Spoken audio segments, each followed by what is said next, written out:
Ladies and gentlemen, this RedGamingTech.com video, we have a veritable plethora of Xbox 720, also known of course as Durango news. This comes to us from Paul Thurrot, who is well known among IT circles for leaking Microsoft documents and Microsoft strategies and Microsoft technology in general, actually.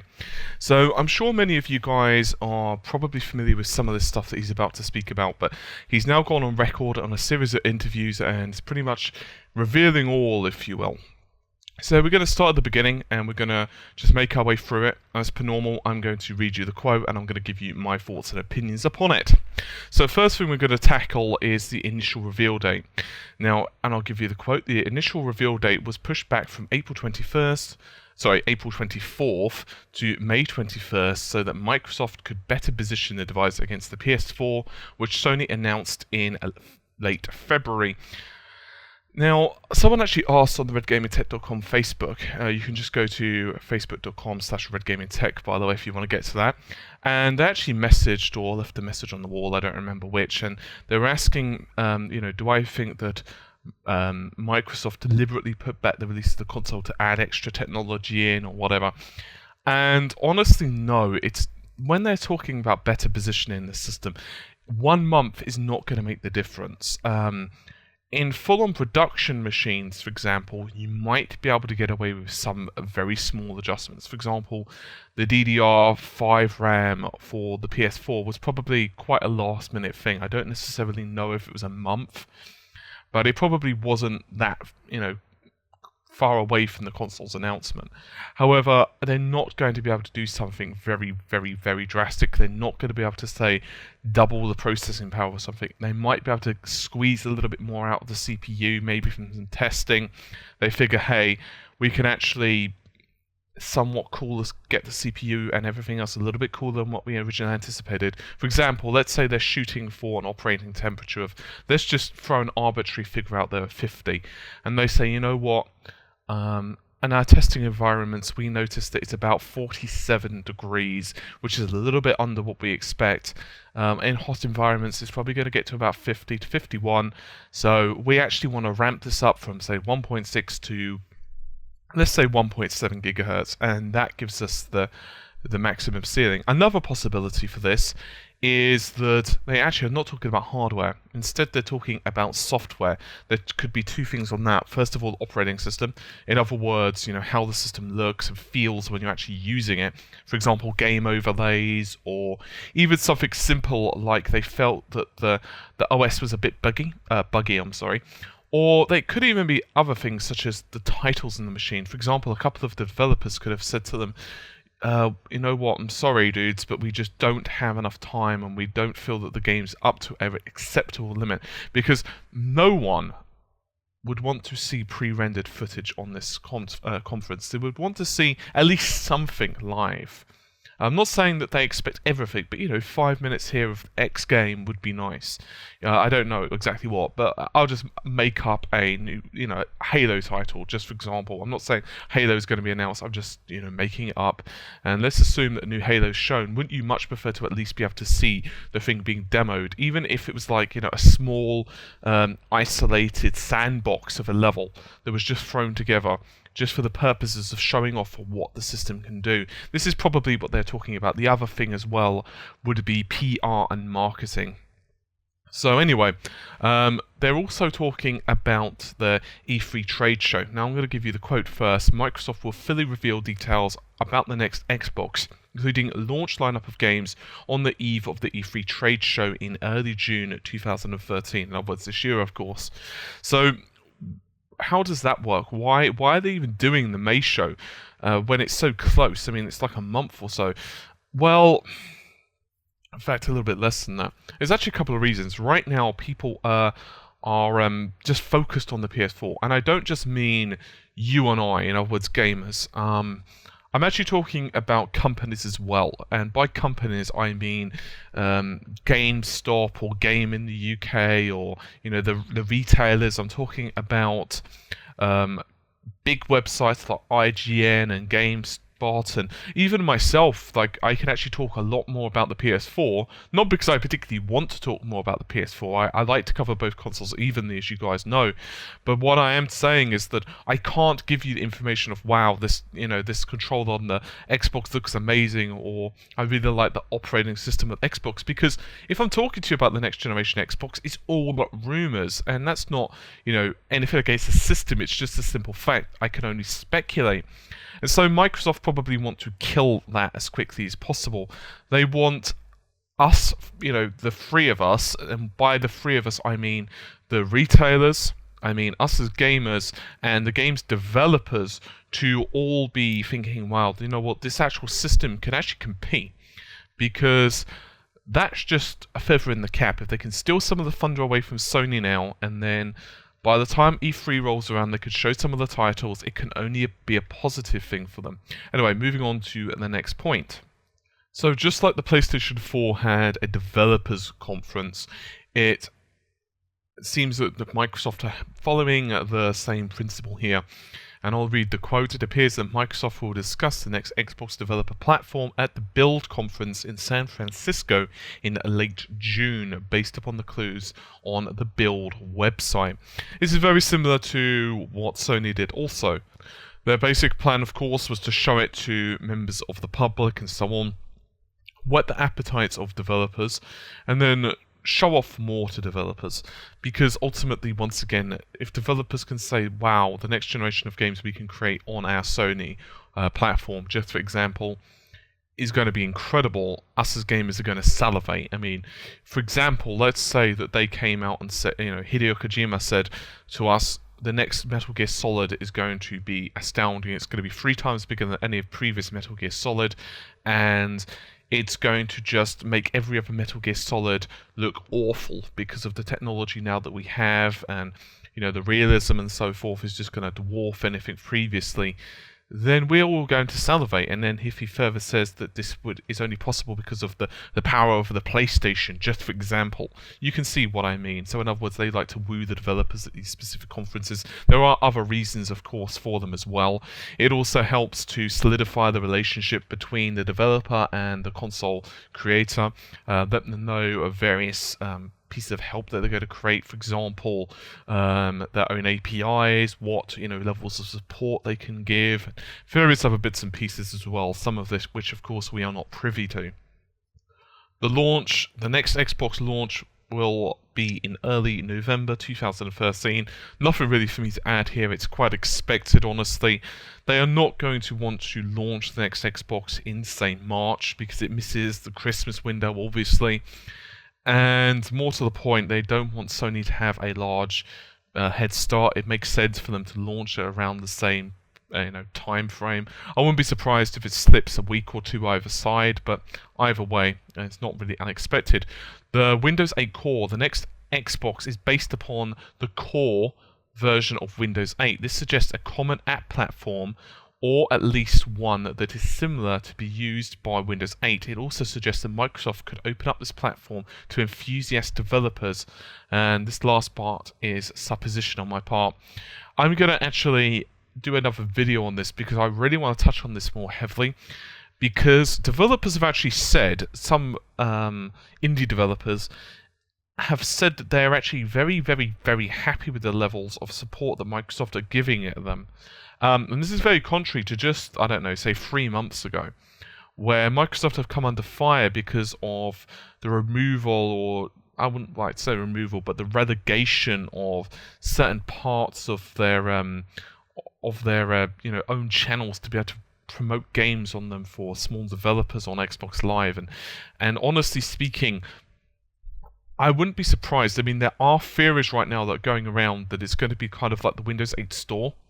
And so, for example, let's say that you were to create a game, it doesn't matter what one, but let's say you were able to publish it on PC. In theory, at least, the porting process, because of the Windows 8 Core, should be fairly simple. And in which case, then all you'd have to do is say to Microsoft, "Hi, Mr. Microsoft, I'd also like to publish this on the Xbox as well." And they would obviously go through a vetting process to make sure that it all works and so forth. And if so, then you could relatively cheaply produce your game for 2 platforms, and that's incredible. And that helps PC gaming as well as console gaming, of course. Price-wise, Microsoft will initially offer 2 pricing models for the console: a standalone version, which is $500, or $499 if you want me to be precise, and a $299 version that requires a 2-year Xbox Live Gold commitment at an expected price of $10 a month. Now, it's a very, very strange pricing policy. I can't actually think of another time that a console maker has created a pricing policy like this. Maybe I'm wrong, but I honestly can't think of any example. Obviously, Xbox Live is by no means new, and obviously you've had stuff like PlayStation Plus in the past and so forth. You get the idea by now, but honestly, it's kind of like very interesting actually. And if it's true and the pricing is competitive with the PlayStation, it will certainly make the life of gamers are very, very interesting, because it allows you to basically spread the cost of the system. Now, don't get me wrong, $300 is still quite a bit, especially if, for example, the PlayStation ends up retailing at what the prices they're expecting it to. But I suppose it depends. Now, this brings me on to the next point. Apparently, Microsoft originally planned to offer both a full version of the Xbox with video game playing capabilities and a lower-end entertainment-orientated version codenamed Yuma. That didn't provide gaming capabilities at all, but the plans for Yuma are on hold, and no pure entertainment version of the next Xbox will appear in 2013, or possibly ever, and the next generation of Xbox will indeed include a Blu-ray drive. Now, this one is a very, very, very tricky subject indeed. There have been a multitude of rumors right now that Microsoft want to get into TV programming and want to do tie-ups with various companies. Now, they are by no means the only ones. However, Microsoft apparently are rumored to be interested in recreating Halos and various other TV shows. I say recreate, by which I mean revive. And Amazon, of course, are also doing the similar things, and then you've got Netflix, which are now creating their own TV shows. And what I mean by this is now the internet revolution in terms of television programming is becoming bigger and bigger and bigger. And I really would be surprised if it balloons a hell of a lot faster, because honestly, some stuff is really stupid when it comes to TV programming. And as far as I'm aware, Netflix shows are shown in the US and the UK and all the other places at the same time, because Netflix paid for the rights. So because obviously everyone who's got Netflix is paying the same subscription fee, it just makes sense. And so you can imagine the amount of cash that you could start making from this, and Microsoft definitely want in. And to be honest with you, I really wouldn't be surprised. Now, there have been rumors that the Xbox Mini is going to be basically aimed at only entertainment, and you have to actually buy the games through Xbox Live if you want to play them. However, once again, none of this is confirmed. I really wouldn't be surprised if they decided to cancel the Yuma and instead work on this small Xbox, because honestly speaking, the next, well, should I say the Xbox Mini is supposedly going to be very, very, very cheap anyway, like $100 or around that price anyway, and so it doesn't really make sense for Yuma to exist, because supposedly it will be able to handle most of the same stuff anyway. Having said that, of course, it would not have the Blu-ray drive. So next one, internet. The next Xbox must be connected to the internet to use. This is a source of the always online rumor, and isn't as draconian as it may seem to believe. Now, as many seem to believe, I'm sorry. Now, this has been around for a while and has been going up and down with how severe it supposedly is. Some people believe that you cannot play secondhand games. Other people believe that if I was to buy a game, plug it into, or put it into my Xbox, and let's say my internet is down, tough, can't play it. Let's say that I was to take my game around a friend's house, can't do it. It's installed and registered via a serial key. Other people believe that if I take... the only way for me to do it would be to take my copy of my game and my Xbox. Other people believe that you don't need the game anymore. It's installed on Xbox and that's it. Other people believe that you could do similar to the Xbox 360 in that you could download a profile, but when you download your profile, it can only exist on one machine simultaneously. In other words, you can't log on both at the same time. So, for example, like, I don't know, a Guild Wars 2 account or, say, a StarCraft account, and you get access to your games then as well. Of course, all of this is supposition and rumour. Another theory that people have put through is that it doesn't block used games. This is from another set of rumours that were released quite recently. It doesn't block second-hand games. It doesn't block them at all. It also doesn't block games from loading if you don't have an internet connection. But the reason that these rumours specifically were created is two reasons. The first is that the TV aspect of this is a requirement, and the second is that supposedly the early development kits required an internet connection, or should I say a connection to the network to play, because it was a development kit and that's just how they hard-coded it. It's really, really early to tell on this one, and if he is saying it's not as draconian, and then that's a good thing. I have worries on that. However, I wouldn't be surprised if it's not to the point where you can't play used games and so forth, because once again, that's just shooting Microsoft in the foot, especially as Sony have said that they're going to be fairly lenient with the whole process. I'm sorry, I don't know what is with me today.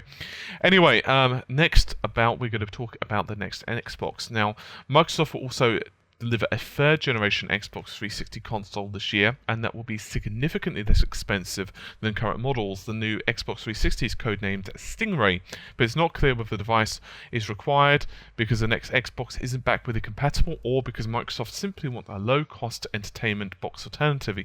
A third possibility, and to be clear, these are possible reasons and are all speculative, is that Xbox 360 simply has life left in it, and with dwindling component prices in the 8 years since the original launch, the firm can still make money selling such a device. There's a lot I still don't know, of course. The name is a big area of speculation, and while I've heard nothing official, I'd be surprised if Microsoft didn't just call it Xbox. I've never seen the console, nor have any idea what it might look like. In addition to the aforementioned confusion about backward compatibility and app platform, there are questions regarding Kinect, which I imagine is integrated and non-optional. And of course, the fabled and possibly imaginary Xbox Surface tablet will have to wait and see what Microsoft announces or what it links to find out more. Now, let's tackle this one thing at a time. First of all, let's talk about the Xbox 360. Now, Stingray, as it's known, has been around in the rumor mill for a while. I'm going to quickly get you guys up to speed, just in case you're not. The first rumor is that it's standalone and it sits alongside your system, and if you want to play Xbox 360 games, well, you buy them from Xbox Live Store, as I've mentioned earlier. Second is that you can plug it onto your Xbox 720, and Durango will basically speak directly to the Xbox Mini, if you will, the Stingray, and it will basically use it as a control function. So in other words, you control the games through the Durango control pad, and you even do stuff like play the games through the Xbox 720 Durango, because you actually put the game in there and it basically transfers the data to Stingray, and then that's how the game is played. And then it, of course, also supposedly has other functionality, such as the TV aspects that Microsoft are so happy to point out. Now, the other point that I'd like to make about this whole backwards compatibility is some people actually have rumored, and in fact there's a really big source who apparently is highly in the know of Microsoft. I've done a video on this, by the way, something about containing Xbox 360 SOC if you want to research that. That's SOC, not SOCK. I'd recommend, I have got videos on the channel, I've also got articles on it as well, so you can check those out if you so wish, and it's got all of the relevant links there if you want to check those out. And basically speaking, a very simple rumor, but very interesting at the same time, as these rumors tend to be. You basically have an Xbox 360 that's plugged directly into the Xbox 720, and supposedly that allows backwards compatibility fully with the system of Xbox 360 allowed to be played on Xbox 720, which supposedly, of course, you can't do with the AMD Jaguar. And the second thing is that you can actually use this SoC to do stuff like data streaming, and basically it's just extra computational power. That has been not confirmed or anything like that in any of these rumors, and it is very, very, very, take it with a pinch of salt. In fact, get a truck, fill up that truck with as much salt as you can possibly do, then do the whole process again with several more trucks, and that's about how much salt you should be taking with this. But regardless, there are some small pieces of evidence that this could be the case, specifically in that it would solve the backwards compatibility issue, and it would also make some sense in that the Xbox 360 SoC now, which is basically system on chip, I'll just quickly go into that if you're not sure what it is basically the CPU, the GPU, as well as many of the controllers of the Xbox, such as, for example, the bridges, memory controller, blah, blah, blah, would all be put on the same die. And there's a good possibility that it could be true, but I'm still not 100% convinced on it. You can check the videos out if you want further information on that. Now, what about the other stuff? Kinect, once again, some people have said that it's integrated. Now, another rumor, once again, the same one about this Xbox SoC, by the way, has said that in the development kits, this isn't the case. They've actually said that because it was a development kit, you had to plug everything in to use it. And that's it, really. It was just because it was a development kit. And if you don't want Kinect plugged in, then that's it. On the other hand, there's also a possibility that's not correct, and there's a possibility that the whole thing is actually one and the same, so the actual Kinect functionality is built directly into the system. Once again, I don't really know about this one. I'll be honest, I don't like Kinect. I've been brutally honest with that several times over. I'm not saying it can't work for any games. Some games it does work extremely well with, however, I'm not really a fan of those type of games anyway. So I'd personally prefer, on a very, very loose note, to maybe not have it integrated, but I suppose it depends if they've already factored in the price and so on and so on. So anyway, yeah, this is a very, very broad set of rumours. Now, the May event will actually be broadcast on Xbox.com, by the way, and also Xbox Live and Spike TV. So they really want to cover all their bases. Now, personally, I'm going to probably be watching this on Xbox.com, since I don't live in the United States or Canada, and I don't actually really want to watch it on Xbox Live, so I'll just do it via my PC, probably. And I have a feeling that I'm going to be probably pulling an all-nighter on that one. That's just the feeling I've got. It's going to start 6 PM UK time, which I'm extremely grateful for, because that means I'll actually be back from work and able to actually work on the thing straight away. So yeah, that's about it for this rumour roundup. Now, once again, I'm not saying any of this stuff is true, but I guess we'll know soon enough. It's not too long now. It's less than a month, about 3 weeks away. And so hopefully you'll all join me for the next generation Xbox reveal. Once again, I will be putting out videos basically the second the stream's finished, maybe even before. So anyway, hopefully you've enjoyed it, and I will see you soon. Take care, and bye for now.